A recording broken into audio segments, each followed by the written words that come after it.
In this episode, we delve into the personal and harrowing journey of Sean Parker, a man who found himself falsely accused of sexual assault and subsequently was imprisoned. As he recounts his personal journey, Sean bravely confronts the challenges that he faced during this legal process, including the obstacle of his stammer, a speech impediment that left him immensely disadvantaged in court. Compounding the complexity of his situation was the backdrop of the MeToo movement, which fueled further challenges and biases against him. We explore the impact of these events and the broader issue of the perceived unfairness within the judicial system when it comes to men and cases of sexual abuse. To have you here, how are you doing today? Thank you, Jenica. I'm very happy to be here. I'm doing well, thanks. So, Sean, you have quite a unique story, and I'm really excited for our listeners to listen in on this.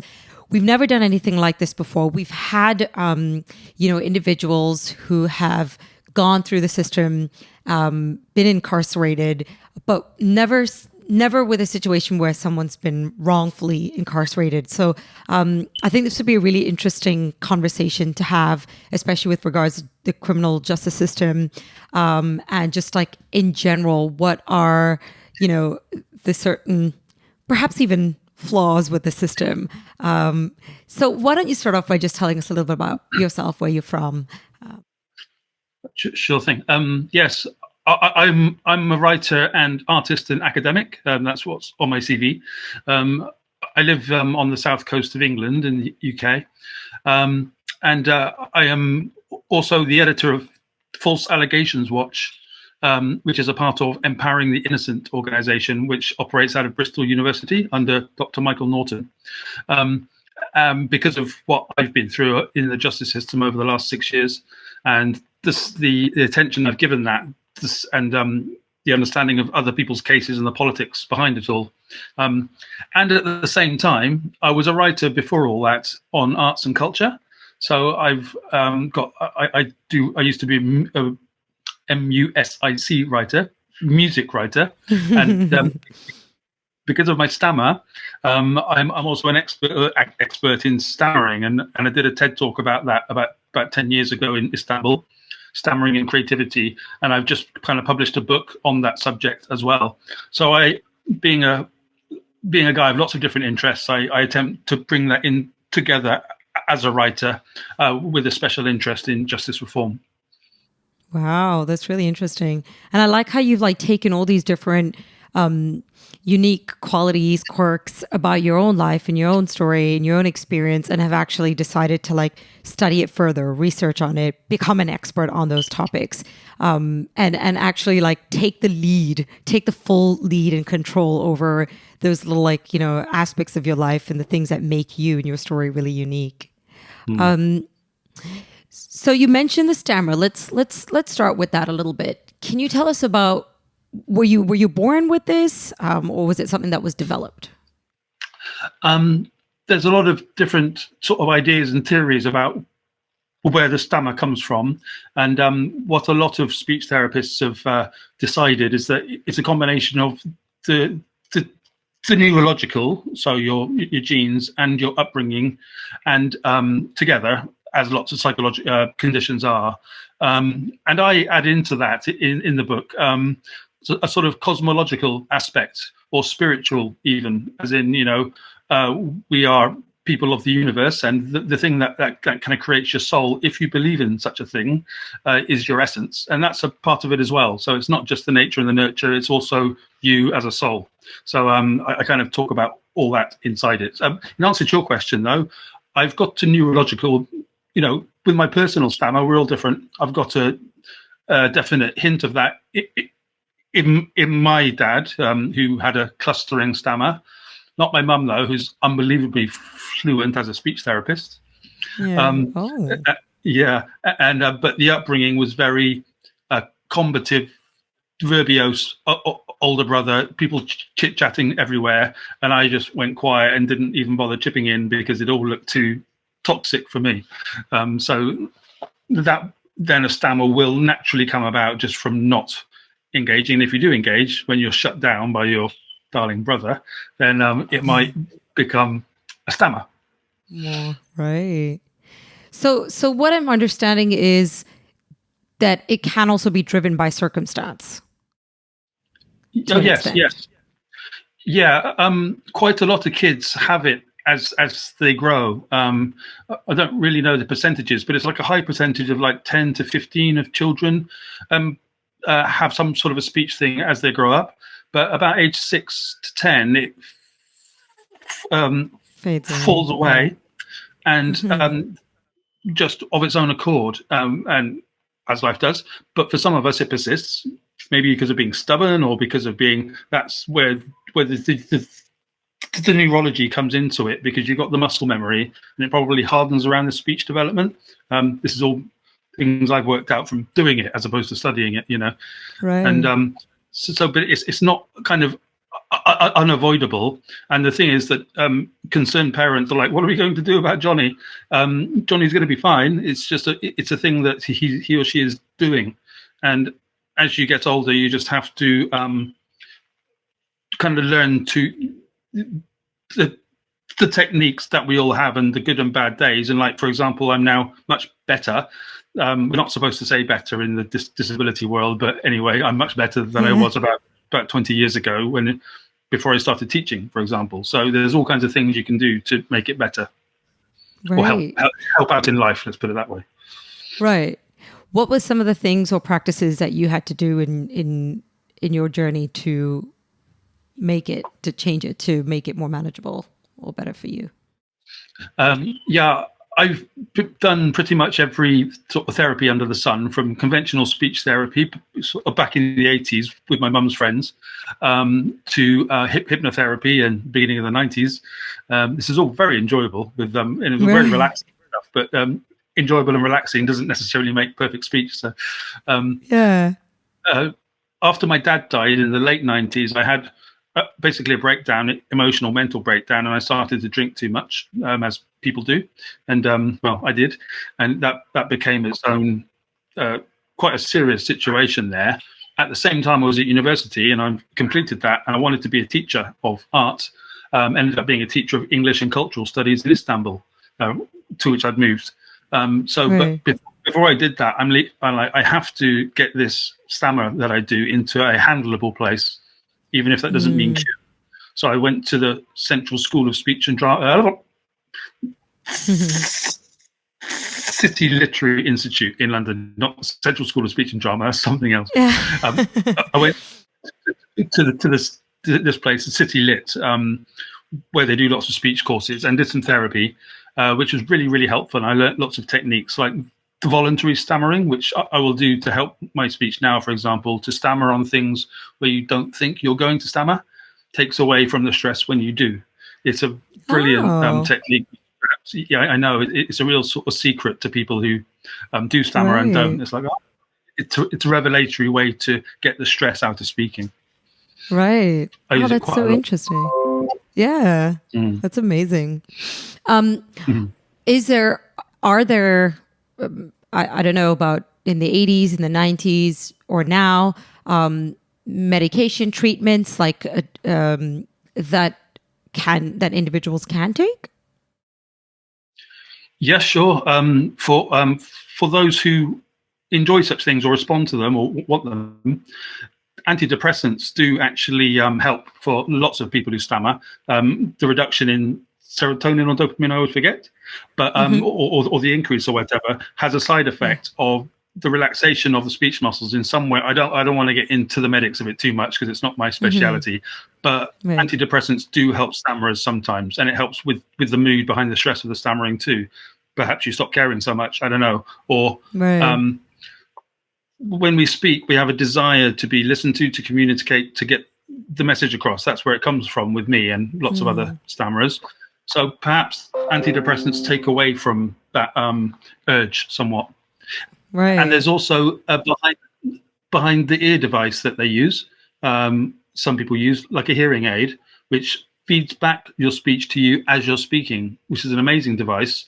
And it really, you can imagine how that, and that's completely not sort of neurological, it's not based on drugs. You know, it's just the process of the circular process of how we speak, which I've been interested in the past, but I've never gone to a place where I just haven't gone for it because I don't have that kind of a stammer. But it's a really good tool, and it's a big industry too. There's a lot of these people get in touch with me saying, Sean, do you know anything about this thing? I'm like, no, I'll talk about it happily though. I think they're trying to get. Oh, that's interesting. Yeah. Can you talk to me a little bit about like your childhood? Would you say that you were supported through it whenever you had like the harder days, or whenever you felt some type of way about it, emotional about it? Did you feel really well supported by your family and your friends around you? I'm going to answer that honestly, Janica, and obviously, but my parents were dysfunctional enough within themselves to not to be concerned about what I was going through, but to use it a bit more as a thing to talk about, as opposed to talking about their relationship, which ended when I was about 9. So they were concerned because they're both English language people. He's a drama lecturer, she's a speech therapist, and they actually met at the Central School of Speech and Drama. So they were all about English, and then they've kind of produced this stammering child, and which gave them a lot of, I guess you could use the term anxiety, but that's not how I saw it. I just saw people arguing about stuff that I didn't care about, and I wanted to go and get on with my own internal world of imagination, which was much more interesting to me. So that was how I based it. I had some sort of pals growing up, but in sort of primary school and early secondary school, I like my friends. They're all fine. It's just we didn't talk about my stammer. I mean, we were doing sports, so we weren't sitting there kind of trying to recite poetry to each other. We were out there kind of passing the ball. So we didn't really kind of come into things very much. Right. Interesting. Yeah. Just a few more questions on this. I remember once watching a movie, I think, and in that movie, they showed how a lot of speech therapists introduce music and how music can remove the stammering within the speech. I think it was even in, what was it, in the Queen's someone the King's Speech. The King's Speech? Was it the King's Speech? Yeah, something like that. Yes. Yeah. Walk me through that. The King's Speech, which was the 2010. Yeah. Right. What's the question again? Yeah. So music. Can you walk me through like the effect of music? Yeah. Sorry. It's the same sort of principle as the thing behind the ear, where because there's other sounds going on which are meant to happen. There's like a cushioning effect going on in the auditory realm. The attention on your own speech as being an important factor in things is lessened. So when we start to sing with Gareth Gates, and there's an amazing kind of American singer whose name I always forget, she's called Nina something. When the music starts and you start to sing, it comes from a different part of the brain, and the whole thing is usually, not 100% of the time, but often removed. And it's just a much easier process. So the advice is to sing all the time, but the things we can't. You don't get on in life, the business meeting much. So, but right. It's the same principle as the device behind the ear thing in the terms of cushioning the experience of just pure speech into a sort of a different world of speech. Right. Does that make sense? Really interesting. Yeah, to an extent. So like, I just wonder then, like, if someone was to like plug in some like music as they're having a conversation at a level where they can hear the other person, but at the same time block out some of their own, voices in the process, or give that cushioning that they need. Could that be somewhat like useful, helpful? I think if it's kind of headphones like you're wearing or this device, then that will almost go inside the speech sort of mechanism, and that would actually be useful. If I had headphones on and I was speaking to you now, I've done a couple of radio shows where this has been the case, and it's been much easier because there's something about the closing off of the circuit which will create more fluency. Very, very strange and quite refreshing and interesting. The process now of actually kind of looking at each other while speaking is another thing that really helps. It's utterly bizarre, but because I can sort of see what I'm doing and I can see you as well, makes the whole process much easier than pure focus on the words, which is what the stammer has been for years and years up until then. It's really interesting for different research, and I'm sure there's better speech and language people out there able to explain it. But I know that this stuff does work. It really does. It kind of takes away as a drug almost. Yeah. You can't really be there all the time because you can't predict a stammer all the time either. It depends on mood and things. So personally, I'm not the person who wants to put on headphones every time I'm about to go and speak. Fair enough. You want to do that. Yeah. And it's so unpredictable anyway that I just kind of live with it, you know. Interesting. Yeah. Okay. So can you walk me a little bit through what happened a little bit later on in your life with regards the wrongful conviction? I would love to hear about this. Yeah, sure. I was talking about Istanbul earlier in that TED talk, and 2013, and the year later I came back from Istanbul after for 10 years living there, 10 years, and a short while after that I opened up an arts venue in the south of England on the coast here, arts and music venue, you know, being my passions. And this place was operating for a year. It got very successful. It was very popular. But unbeknownst to me, it was the height of the MeToo movement at the same time. So there are lots of opinions on the MeToo movement. It's a political thing, and it's an identity politics thing. But it also did lead to many, you know, after Mr. Harvey Weinstein, it also led to many people much kind of lower down the food chain getting into local politics problems and problems with the police. This kind of place I was talking about, the venue, was unpopular with the local council because we weren't very good at playing by the rules. So we actually had the license taken away for serving the drinks without food, and that did happen a couple of times, and we sort of had to admit it, and they got angry, took our license away. And these are all things around basically, you know, getting a kind of allegation of sexual assault around the Christmas of that year myself. After alcohol, me and the complainant both very drunk and all these things.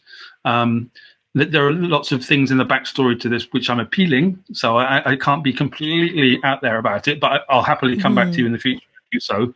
But basically, to the Me Too thing, it was an overblown allegation as far as I was concerned, supported by a lot of hostility from the local authorities, which 6 years later I'm still paying for. And because I went to prison, I also got a chance to study the law to understand how sexual identity politics can be weaponized.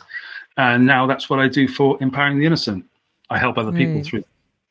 So it's really tricky area, very different from stammering, but it all comes back to alcohol as well. Well, yeah, of course. Yeah. And again, like, it's one of those things where it's so hard to, at the end of the day, like, this is one of those really complicated things, because it becomes a matter of like, he said, she said, like, this is what she says, this is what he says. And at the end of the day, like, how do you, it's not a homicide case where you can look for evidence. It's just, it really comes down to the two individuals and their viewpoint on the situation. So there's so much gray area. And again, like you mentioned, it wasn't easy on you given the circumstances.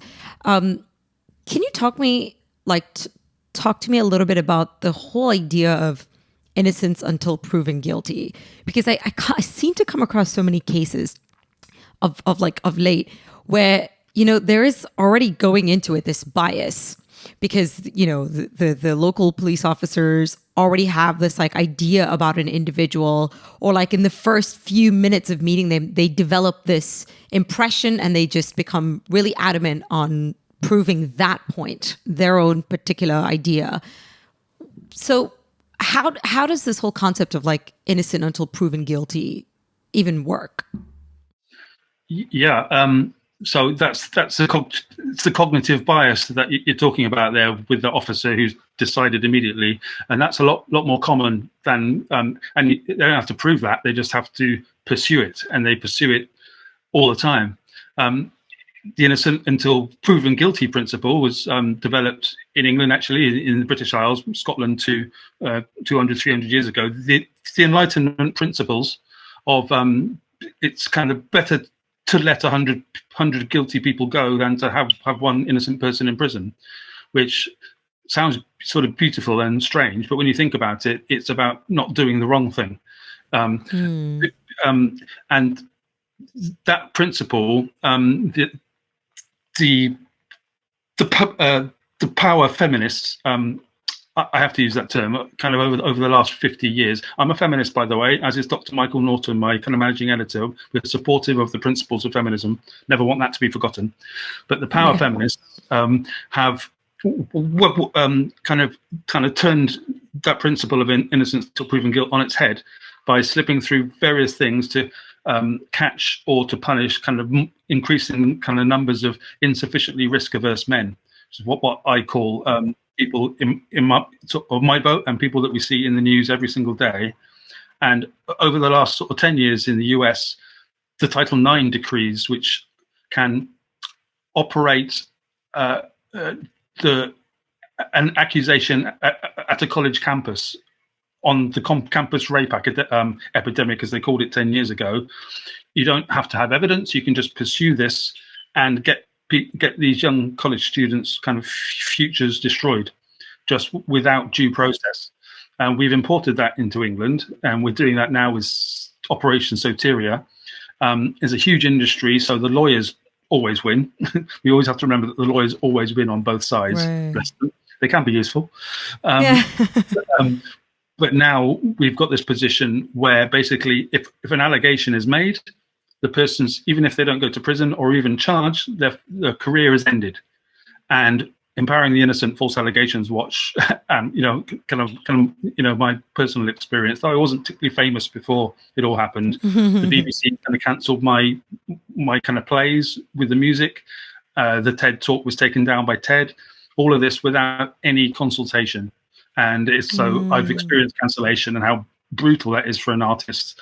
Over, as far as I'm concerned, a thing that didn't happen, as was reported anyway. Right. Does that start to explain where we're coming from, Vicky? I know. Yeah. No, that's really sad. Like, on the one hand, like, I see why certain companies feel this need to kind of step away in that moment because it's also connected to or linked to their name and whatever not. But at the same time, it's just so important to acknowledge that there's an individual's own story behind it. And like, it needs to be understood before basically ruining their entire life. I was actually just about to ask, like, what are the other sort of repercussions for, men that are being wrongfully convicted for something like this? You've talked a little bit about what happened with you on the cancel culture. Have you spoken to other men that have gone through something like this? What have they shared with you?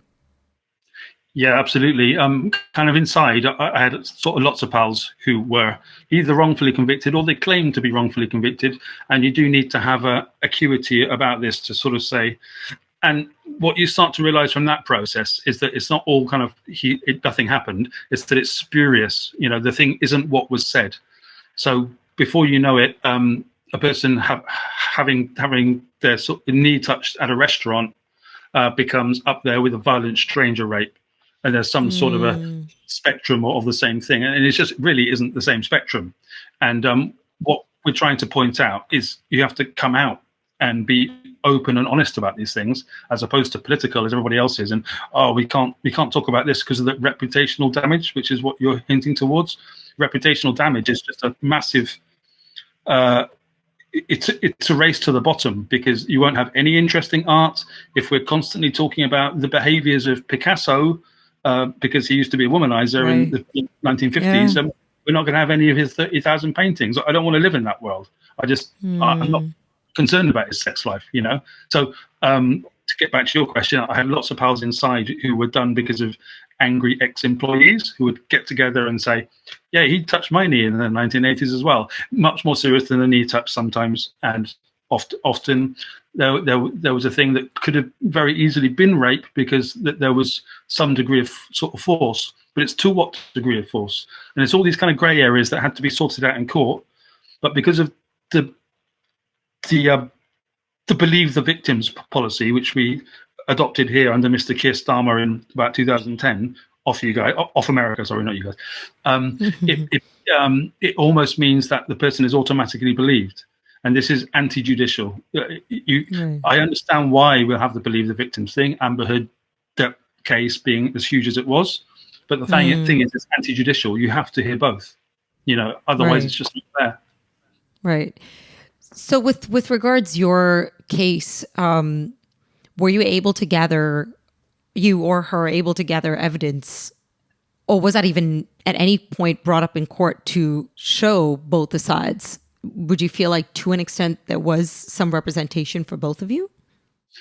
Well, there wasn't any evidence except for the fact that the witness that I had actually dropped out on the actual day that he was supposed to give evidence, and we couldn't understand why. And that's a part of the appeal too, the fact of why he dropped out. So that's the thing that we're looking at. There isn't evidence of these things. There was some contextual kind of evidence, they call it anyway, of the CCTV in the venue, which was just us being drunk and getting closer to each other, basically. And we had to watch that for an hour in the court, and it's all very, CCTV, everybody looks guilty on it anyway. And the thing is, kind of in the absence of actual evidence, what you can do in the UK, I'm not sure about the rest of the world right now, but there's a thing called kind of bad character, where you just put all the witnesses together. So basically, they put all of the customers who had come to that venue, who didn't particularly kind of like me, into the box and said, "Oh, I used to get drunk at the venue," and yeah, you did used to get drunk there, but they were using this as some sort of pattern of bad character against me, in the absence of evidence. And because of my stammer, I didn't speak in court, which was my stupid fault, done on advice, and that's obviously a part of the reason that I'm so animated about stammering these days, is to help other people in that boat to say something. Because I talk, because if you don't speak and the jury's just looking at you, without being able to hear me communicate, they're going to side on the side of guilty anyway. So there's no evidence. There's a bunch of witnesses to it, great bad character, and you don't speak for yourself. That's the way that they've industrialized people to go easily to prison. Right. Thank you for letting me explain all this. It's really helpful. Yeah, of course. I really want you to walk me through that specific moment that made you decide not to speak at the court.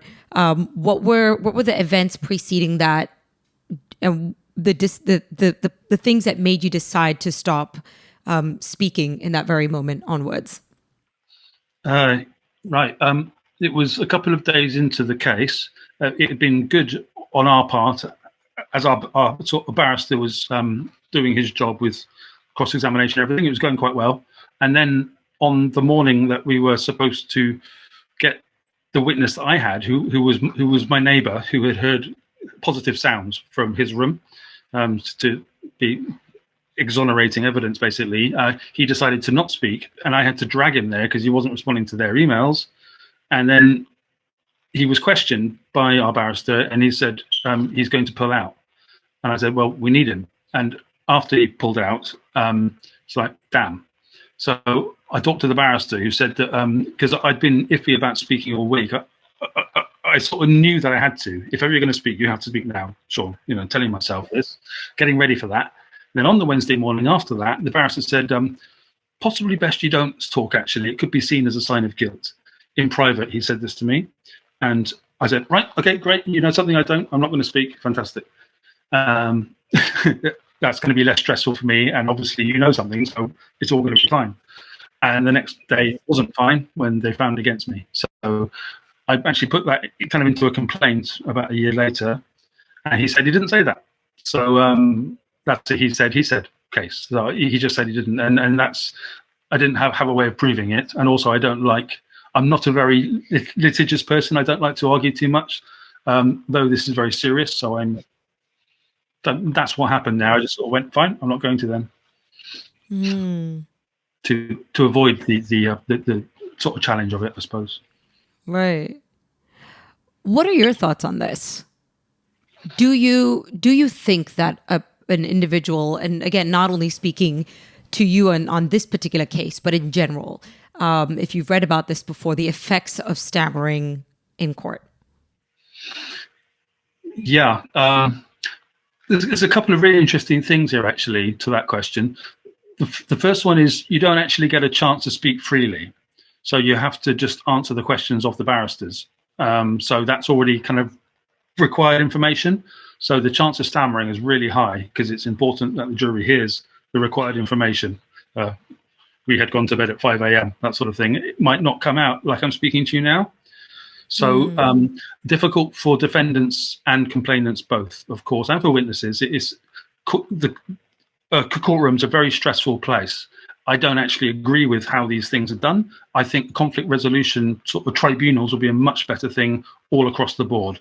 But there's not as much money in that, and you don't get to bang up as many men. So that part of it.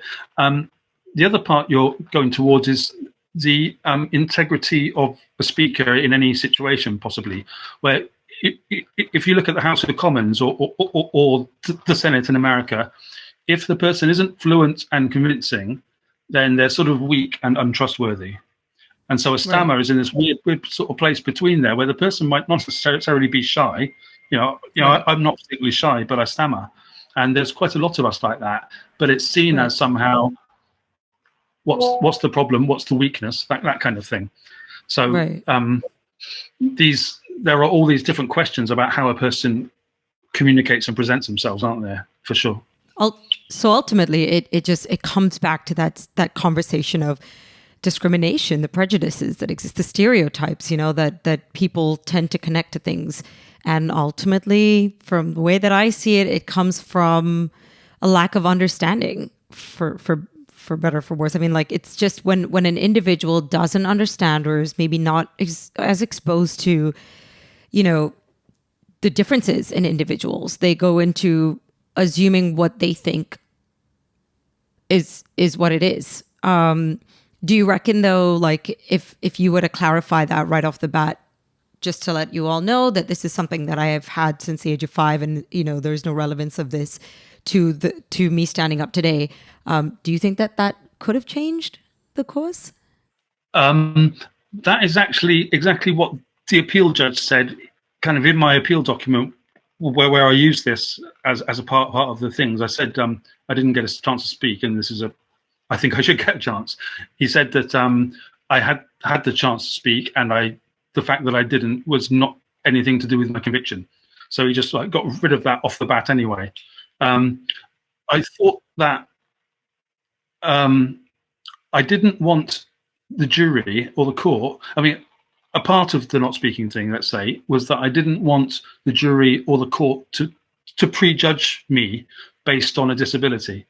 I just wanted to be me, sort of saying, this is what happened, this is what didn't happen. We did go to bed, but it definitely wasn't that. That's essentially my defense. And I would have liked to have been able to say that, but my stammer at that point, not now, but then, was so neurotic because you're under such a lot of stress that it would not have come out like this. It would have come out very, very afraid, very small, and it would have been prejudicial against me. It's interesting you ask that, because they're working on having a different kind of courtroom in England right now, in a very controversial bill that has a lot of other things in it which aren't good. It also has a thing where specialist sexual assault and rape courts, where this kind of thing is easier and a bit more humane to do, kind of without people having the wigs and the pressure and everything else. So it's a thing that they're talking about actually bringing in here. Interesting. Yeah, that's really interesting. Talk to me a little bit about the jury at in the court that day. What was the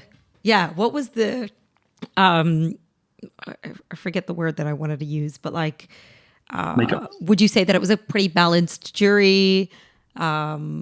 in terms of gender, race, income levels, like all of that. Do you know much about that? Well, I haven't been asked that question in public before. It's great. Thank you. It's sort of 12 people in the UK, and this one was 9 women and 3 men. So that was my makeup of my jury. This was another thing that I complained about in the appeal, just to say that it seemed right for such a thing. And they said it's completely randomly sort of selected, so you don't have a ground there. Right, fine. So that's the sex divide. We can't say gender anymore because I don't know if there's anyone sort of transgender in that jury. I didn't spot them.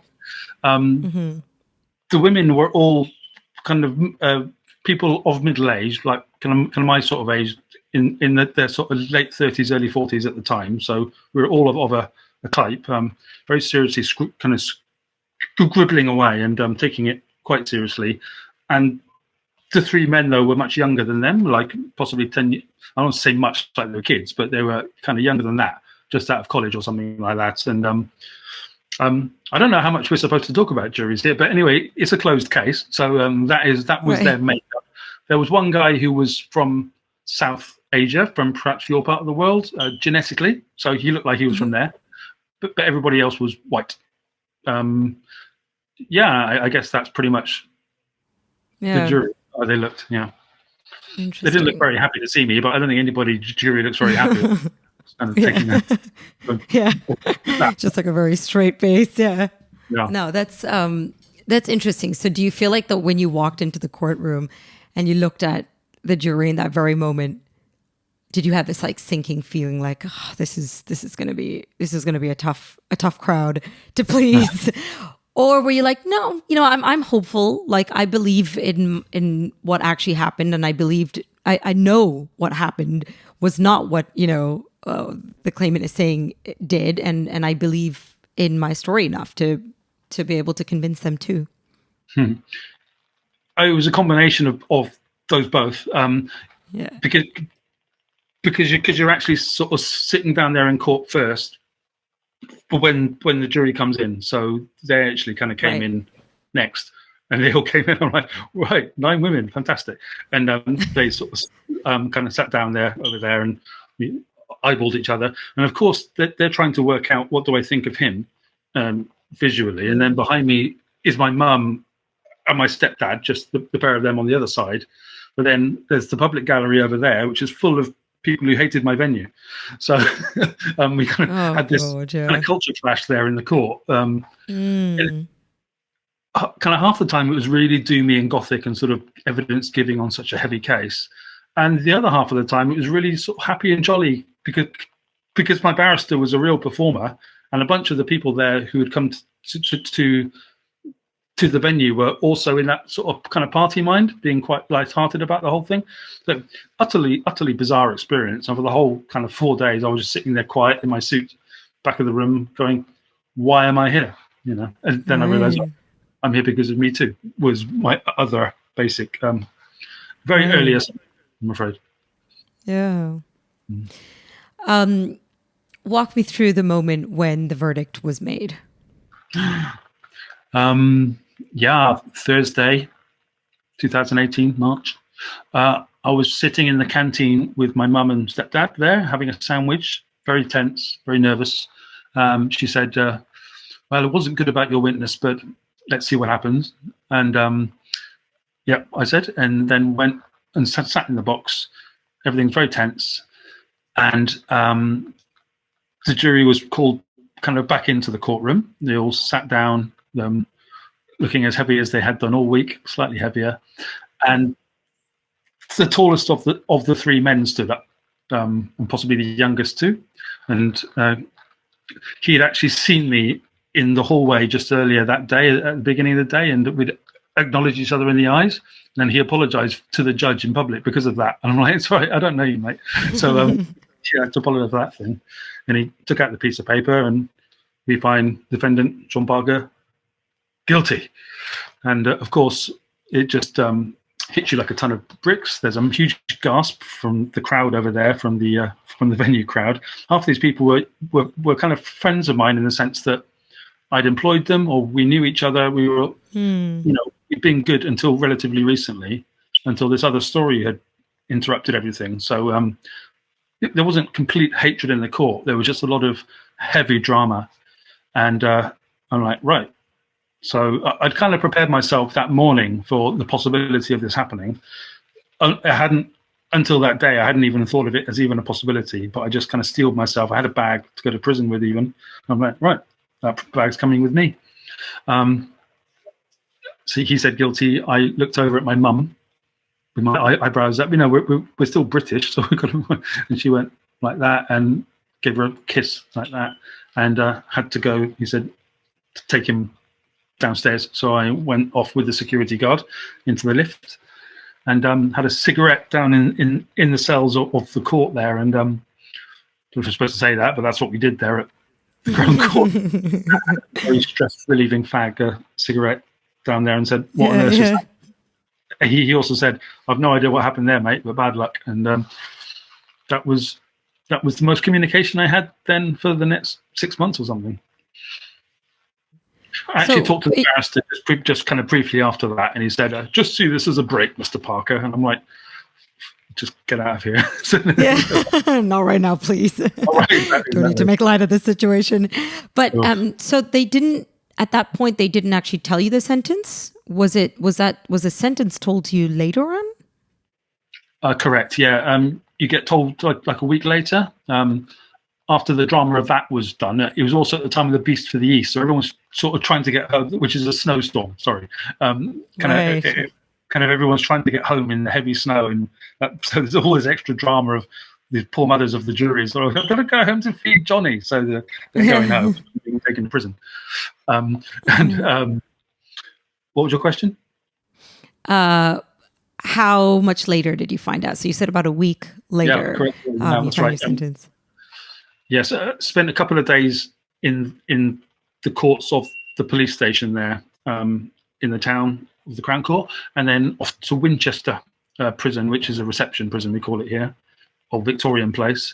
And I was there for 2 months, and a week into the thing, I was said, right, Parker sentencing. I'm like, oh, right, going home, fantastic. For about 6 months to a year, was expecting a slip to come under the door saying, sorry, there's been a mistake. And that's my optimism at work, but it's also thinking, how can this happen with no evidence? So anyway, kind of went up to the video suite of the prison and kind of watched the proceedings with the same judge. And it was a much more sort of packed court than it was when I was there. Reporters and all sorts in there doing their like, oh, Christ. And the difficulty here, the interesting thing for the purposes of our chat, is that it was going to be category 3 sexual assault, which is kind of which is considered rape, but it's like friend rape. That's what they do on the sexual assault scale that we have in court here. So it was going to be there, which would be about sort of 4 to 6 years. But then as he was doing it, he said because there was alcohol involved, and I'd been providing the alcohol, he's putting it up to category 2, which is another 2, like between 8 and 10 years, or between 6 and 10 years, something like that. Anyway, I got 8.5 for this, and because they'd added a complaint which had happened 6 months before the main thing to the charge, which had even less kind of evidence than this one, and was almost proved to be out of court, which we're also still working on. So anyway, they put all this together to create a category 2 situation. So I got 8 years in front of me there as he was doing it, and I'm like there in Winchester going, no, this is ridiculous. So there I actually saw I was going up from 6, which would be out in 3, to 8, which is out in 4. If that makes sense. That was pretty grim, but then went back to the cell and got on with what my life then was, which was sweatshirts and plimsolls and strange roommates. Yeah.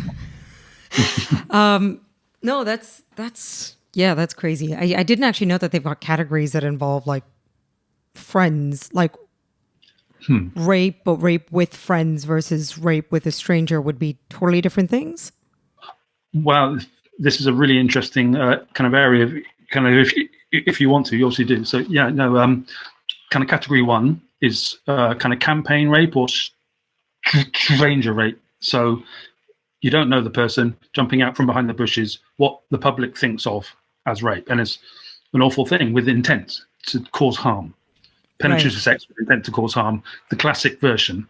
And you can go to prison for life for that. Okay, and that's accepted in society. And then, and that's between 16 and 16 years and life. Before then, you get to category 2, which is acquaintance stuff. Doesn't have to be a weapon. It's a mixed environment, but there has been harm caused.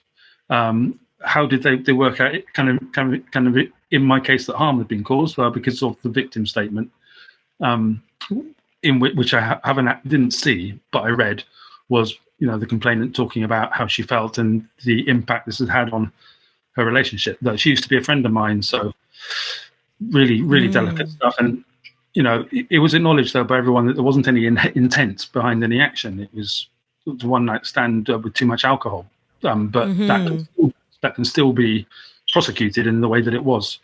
That can go even easier or softer or whatever to category 3, where that would be a situation of there isn't any intent and he's about 18, she's 15, something like that, and it's reported by. So it's a really sort of soft area rape situation. And that goes into sexual assault sort of scales, into the touching knee area, or not so much touching knee, but and all the other different kinds of penetrative sex that go on are in this spectrum. But that's the basics for you, if it helps. Okay, is it the same in the US as well? Very good question, which I don't know, so I better not comment on it. But I'm going to have a look at this afterwards. I think it probably is, because we've imported a lot of our stuff from them. So I imagine it probably is, but I could be wrong. Yeah. So I have another question. Not sure if you're going to know too much, but I'm interested to know, how are the courts able to determine intent? How are the courts able to determine intent? In general, even, right? The absolute true intention of an individual, because we can't simply take the individual's words for it, right? And it could even be the plaintiff, it could even be the complainant's intention for making that case in the first place, right? Putting the other person, it could be because of MeToo, it could be monetary reasons, it could be fame, it could be whatever it is. So it's actually a two-part question. Is intention being considered for both ends, both the complainant and the what the other individual would be called? I'm losing the name now. Defendant, complainant. Defendant. There you go. Thank you. Yeah, it's very late in the evening here. And also, what are the ways that the court can prove intent? Wow. I'm not a lawyer, so if there are any sort of lawyers watching this around the world, they're going to be screaming at us right now. So, okay, fair enough, fine. But, I've been through it. I think that the intent that's what the jury is there for, to decide, judging by the look of him and the sound of him, did he intend it or not? And that is their purpose. And it's a part of the reason that not speaking was stupid on my part. Though, if I had spoken and they hadn't liked the tone in which I'd done it, perhaps they would have inferred intent by that, or by maybe I had a different kind of voice, or I was speaking aggressively. And I suppose, what a great question, Jenica. And I suppose the fact is that's what they're in that room to do, to decide the importance of, did he want to or didn't he? Thing is, now, when it comes to rape stuff, even if there isn't any intent, he's still going down. So you've still got that word above what happened to you, in the scale of things. What happened to me with this compared to others isn't as serious, believe it or not. There's kind of other cases I write on, went away for 18 years with no violence. So that's the things that that kind of animate me even more than what happened to me. How do they prove that? I think the judge says, you need to go into that room, jury, and decide whether intent was intended or not. So even if it's not, they can still be found guilty. There are two different spectrums. There's the intent spectrum and the lack of intent spectrum. But the feminist lobby, unfortunately, are mixing these all the time. And that's what we're up against. Right. Okay, tell me what expertise or personality trait or kind of an individual do you think would be really important or essential to have in a jury to balance out that the judgment? So what I mean is, like, do you think that, for example, having a expert therapist or a psychologist sit there in the jury, do you think that that would be useful? Because when you are talking about intent, you are really talking about the mind, the thought behind the action. So to have a jury of individuals that come from random backgrounds that may have their own agenda coming into it or their own kind of political viewpoints, for example, with your case, having majority women in the jury simply in its own nature can influence the overall, judgment. But do you feel like a certain kind of expert field is important to have within the jury to, balance out the overall judgment? This is such a timely question because in Scotland they are kind of attempting to take away the juries at the moment to have them replaced by trained judges, which would essentially do what you're talking about. They would have expertise in this kind of thing, but would also be informed by rape myths, as they call them, which, as far as I can tell, are just kind of common sense situations and different sort of scenarios of life. So they're attempting to do this, and the Law Commission are attempting to do it this year in England and Wales too. In Scotland, they haven't had any luck, and they've got a lot of pushback from the lawyers. In England, they're attempting to do this year, what we're writing about at False Allegations Watch, and there's going to be the same kind of pushback from us as well. Because the answer to your question is that there's supposed to be sort of 12 people from society. Their expertise in anything could be from anywhere. So the idea is that they're just unbalanced people without a bias in front of you, in front of a case, and just kind of judging on that. But I do think that a gender split is necessary. Every official I've talked to about this on the side of the Crown have dismissed my concerns, but every other person I've spoken to has said that's insane. So it would seem that a gender split would be sort of helpful and necessary. The problem is when it comes to things like intent and a person's individual position on the subject of rape, because almost everybody, as you probably know, has a different interpretation going down the pub. You almost don't go to that subject because people don't talk about it as kind of we are at the moment in a balanced, analytical way. They just get really het up really quickly. And there are loads of women, let's not forget, who have been sexually assaulted in a genuine way.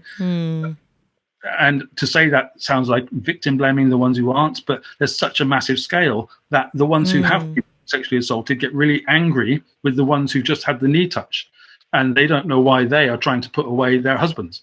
And I represent these husbands. So it just becomes this massive hornet's nest of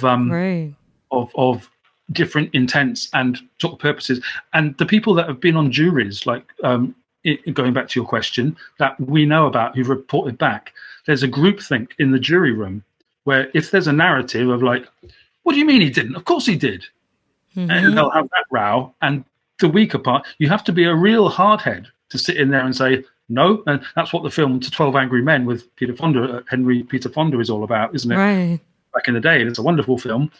But I don't know if anyone's got the spirit to sit there and say, well, look, he might not have done this. What do you mean he might not have done it? Of course he did.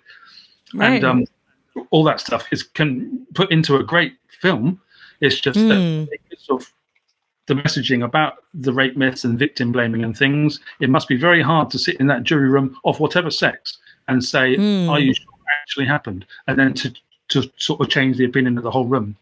And of course, in Britain, we're not even allowed to comment on it because kind of juries are sacrosanct somehow. It's a thing that you'd never question the jury. And well, I call bullshit on that. Excuse my French. I kind of call on that because it's, of course, you have to question them. And if you're in Portugal, you have to give your explanations as well, which is the thing that we should be doing. I think that's a part of the Law Commission review as well, is for the jury members to give their explanations of their verdicts. Yeah, that's actually a really good point. Like, I've never really thought about that. I don't think that that's something that they do here either. But I would imagine, like, once you actually see the reason why the individual has, given their own conclusion, would you be able to tell was that out of pressure, or was that, genuinely something that they believed in, where their idea came from as well, to kind of validate it or not? Last question on the jury, and then I do want to talk a little bit about your time in prison. But I'm just so interested right now in this. Have you done any reading or research about, like, going forward into the future, AI jury, like learning machines and implementing that as a jury, because they can possibly be as objective as, provide the objectivity that we do need, and really just look at the facts, and maybe even, it would remove all of the biases that basically we face today. Yeah, well, that can go a few different ways, because if you had that, everybody in Britain would be in prison. So that's the one way we could operate AI to achieve some progress. Yeah, particularly the men. It's the Elon Musk is basically the judge of the world, making sure that it all kind of corresponds. Yeah. Well, I'm going to have to come down on the side of the Enlightenment here and say that you must get 12 human beings to operate the balance of nuance in things. Just to take it to the obvious personal, if there are two kind of people who are as sort of drunk as each other, and they go to bed together, and then the next day the complainant's boyfriend, not the complainant themselves, the boyfriend reports him, is that then automatically rape just because the defendant said, well, we did have sex? Because I've never lied about anything in my entire life, Jennifer. You see, that's the problem. If I had, I wouldn't be in this situation now. I don't lie.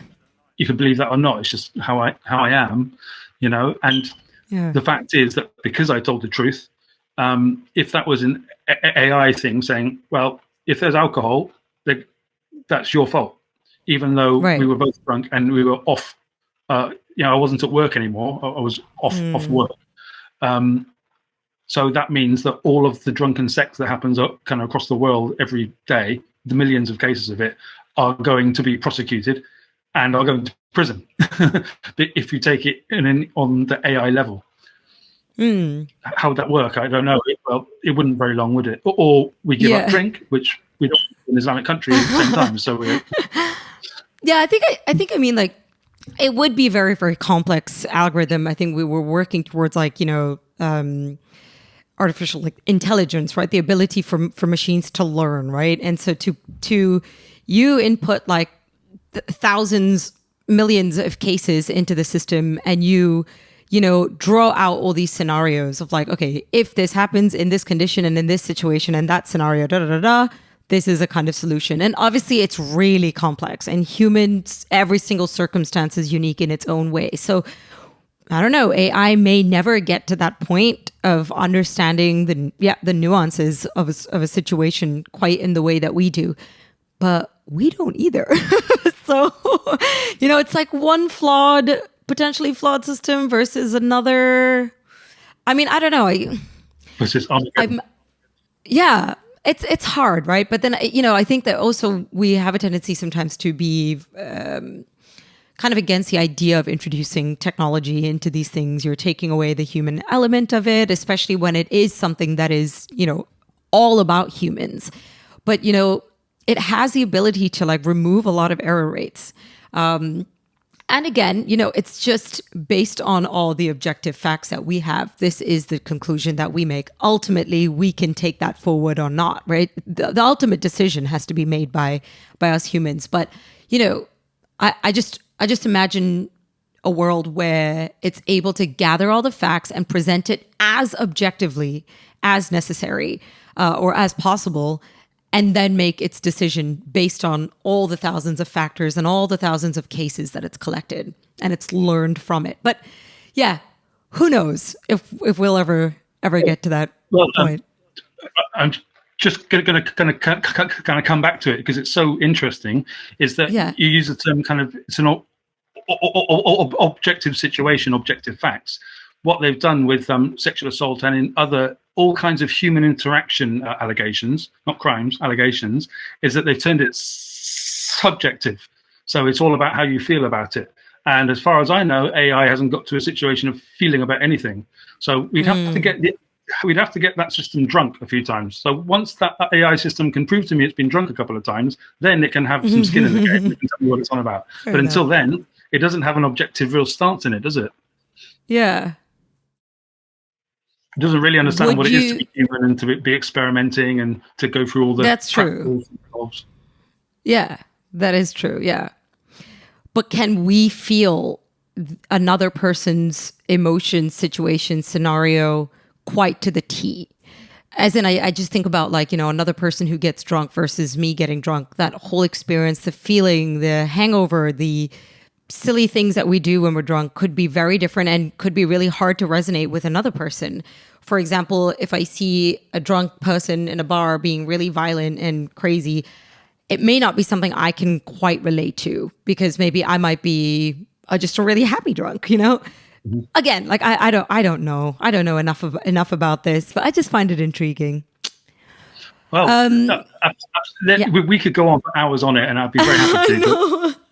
You're completely going towards the real kind of crux of it's all a subjective thing, and all of the trauma that guy that kind of is in the bar is talking about, and he can't remember anything the next day. You can say you'll get sort of £20,000 if you go and kind of do an allegation to that other guy there that you beat him up or something. Well, of course I'll support that, £20,000. So it's all the incentivization you give them, and you don't have that trauma. You're a positive professional person living a positive professional life. Your career's going well. When that starts going badly, you can make an allegation for some money. When you take out the morality from everything, who knows where it's going? And that's the place that we're at, Yeah. Nightmare. Yeah. True. Very true. Have you spoken to that girl since at all? No, absolutely not. No. No. There's a condition under probation anyway, so all that sort of thing is no. Okay. What about the friend that was supposed to be a witness for you?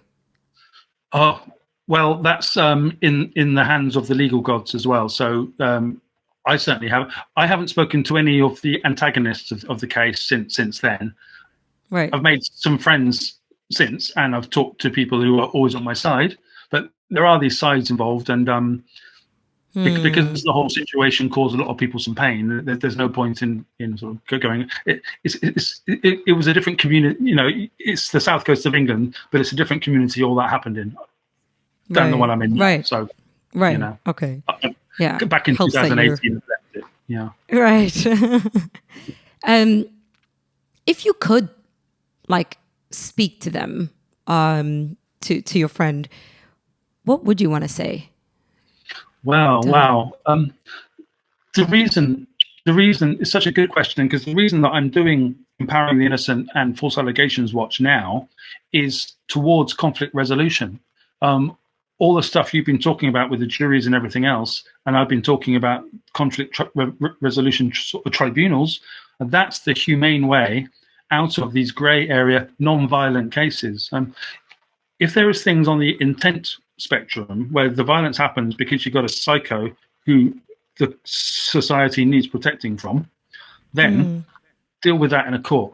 All this other stuff with the MeToo and me and everything else, if you really want to pursue it, if you really want some sort of an outcome, conflict resolution tribunals, and that's what I would ultimately love for False Allegations Watch and Empowering the Innocent. And the Ministry of Justice here knows that's my eventual aim, but until then we have a lot of machinery to go through with these activists that I've been hinting towards. They're a real nightmare because they're highly monetized as well by the US. The allegations industry is massively highly monetized, and we're not. We're just sort of trying to go with experience towards. The good thing about experience is that you're not afraid. You're just like, well, do what you want. I'm speaking the truth, So, but I think conflict resolution is the best way to handle all this stuff. And if that outcome is compensation, okay, but I doubt it's going to be. But the free counselling, that kind of thing. But the police don't even go there because all they want is their conviction targets. Tick. and then compensation for the solicitors over there. Tick. And that's not a healthy way of doing justice. I deserve justice as well. That's what a lot of people have said, and that's not what I go on about too much, but this is what I talk about, conflict resolution. I would love that. Definitely. Yeah, I mean, it definitely, it's one of those things that goes both ways, and it's like, it kind of just like makes you stop and think in your tracks. Like, you know, I remember talking about this in one of my podcasts before. You know, the world kind of went from being really focused on the greater good, the public. It wasn't about the individual within the country or within the system. It was about what we do as a group, as a community, towards helping our government and our country thrive. But at some point that changed, right? I think it was during like World War I, World War II. It was all about like patriotism, like supporting your country, supporting your leader. So, you know, join the army. And it wasn't about the individual feeling in life, what they are leaving behind, and, you know, what potentially like the destruction that could happen within a family when one person goes into army, into war, and fights and dies in the process. But that narrative did change over the years, you know, as World War I and II kind of passed. You know, propaganda changed, marketing changed, you know, the way that we started to sell products started becoming more individualized. So, you know, you don't have as much success selling like a car for the greater good as opposed to a car for that one individual and like what wonders he can do for his family and, you know, and all of that. I guess the point that I was just trying to make is that it's still, to me, seems like it's when it is convenient for marketing purposes or when you're trying to push a certain agenda. But then ultimately, the individual life is still not valued or treasured in circumstances like this. You're just looking at, you know, what is the public narrative? What are people talking about? I don't want to be controversial. I want to support like the MeToo. And then you just have individuals that fall right through the cracks without getting much of a chance to be heard. You know what I'm saying? That's a really good monologue there. I mean, I couldn't agree with you more. And if you have the money, you're not necessarily going to end up in the state that I ended up in. Though, when you do have the money, I had a friend who spent £600,000 on his defence, and from a bunch of ex kind of soldiers that he had to decommission, who got together and said, he abused me. And he spent 600 grand on this and still lost that and went to prison for 5 years. So it's about being a man as well at the moment. There is a thing against some of us. And I'm not a men's rights activist, and I'm certainly not paranoid, but I can tell machinery when I see it. And it's really not good for us at the moment. So there's a fight back against that. And it's not about doing down women. It's about getting back to equal rights, because we've got a real problem here in the West with this. It's Andrew Tate's just a beacon of all that stuff. I don't have any support for Andrew Tate, but I know the reason that he's so popular. Because of all this. Do you generally feel like quite frustrated when you hear about these certain, you know, situations, Harvey Weinstein and all of that have been successfully swept under the rug for such a long time? And then when it does come out and become a public thing, it kind of like ruins the reputation for all men. Like they are almost representing men in general in a very negative light, and it makes it hard for others. Well, yes. The Weinstein there is a perfect example of bad habits, where if you go to the sweet shop and you're given them because you're a successful creative producer, and you eat too many of the sweets, and then you start to think that that's appropriate in every moment of the day. So basically, you eventually end up getting done for rape, and all of that sort of systematic thing that he almost kind of admitted to. Then that is not fair on the rest of people. But the rest of the people aren't Harvey Weinstein. They don't have his power, and they don't have his unique or very, very masculine sort of demands, which he would apparently do. Epstein too, in his different stories. It's not fair to do that. But it's the only reason these people are special is because they're famous and they're rich, so they become kind of beacons on which to hang all other men.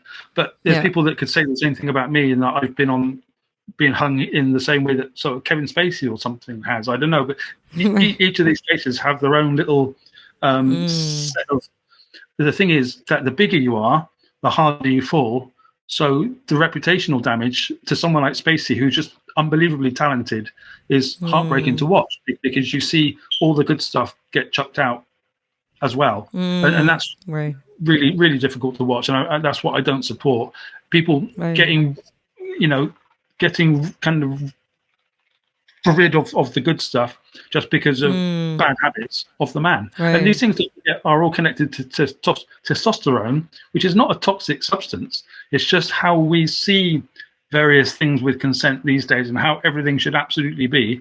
And then even if there is consent, if someone says there wasn't, they go into prison anyway, which is what Harvey Weinstein's kind of defense says in his case.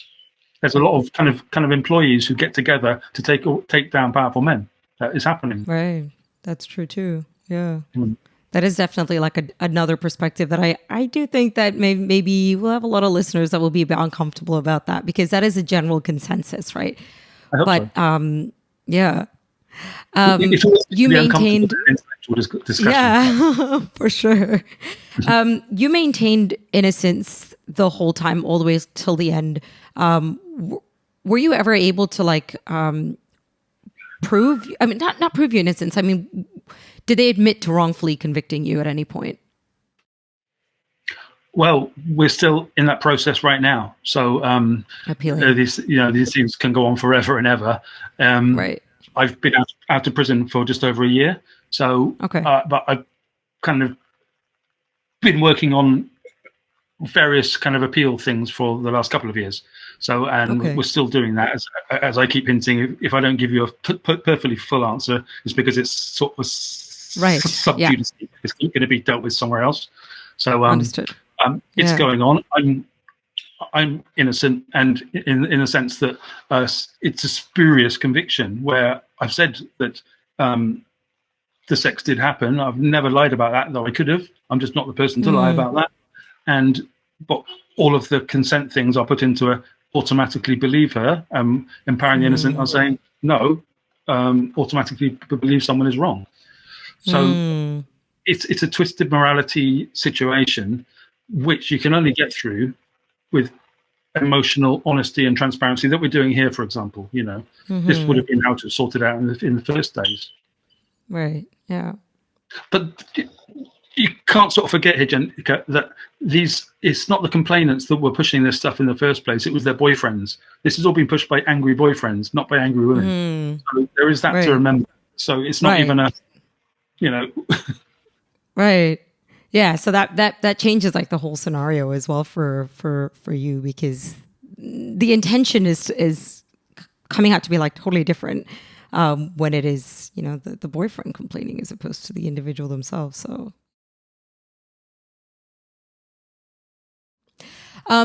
Okay. Tell us a little bit about the book that you're working on. Yeah. Sorry, I'm not sure if we're having a bit of a weak connection here. I think there's a little bit of a lag. But yeah, tell us about the book that you're working on and the music as well. Like, I've listened to some of your tunes. You got some great stuff there. Yeah. Well, thank you. Thank you very much for that.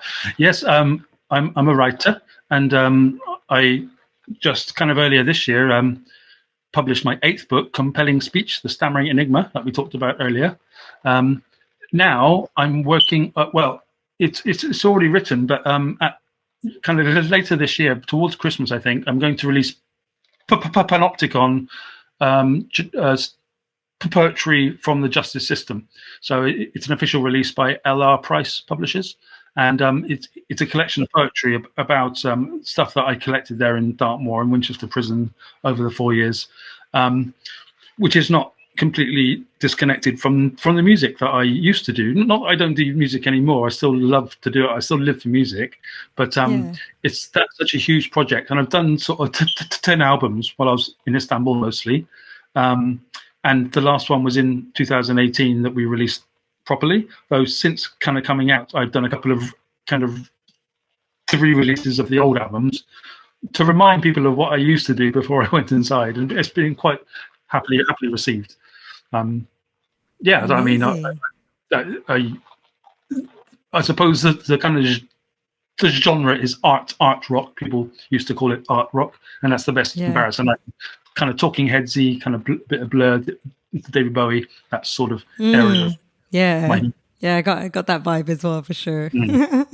I'm glad you like it. Yeah, that's really awesome. I'll definitely put in some of the links in the description for listeners if you'd like to get a bit of a read of the books and listen to the music as well. It's really great stuff there. Yeah. Thank you. Sean, thank you so much for your time. I really, really appreciate you sharing this perspective. I think it's really unique, and I think our listeners can really take a lot away from this. If you enjoyed the episode and would like to help support the show, please follow and subscribe. You can rate and review your feedback on any of our platforms listed in the description. I'd like to recognize our guests who are vulnerable and open to share their life experiences with us. Thank you for showing us we're human. Also, a thank you to our team who worked so hard behind the scenes to make it happen. Chris Trzynski. Stefan Menzel. The show would be nothing without you. I'm Jenica, host and writer of the show, and you're listening to Multispective.